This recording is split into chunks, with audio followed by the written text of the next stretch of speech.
our nice little icy slash cold blizzardish, not really, conditions here in River Oaks, Texas. So, February 27th. It's cold out here.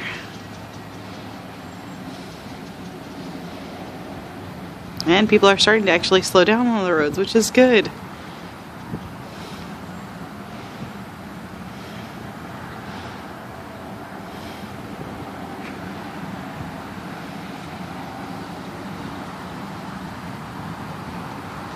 Alright, hope you enjoyed the little taste of our iciness.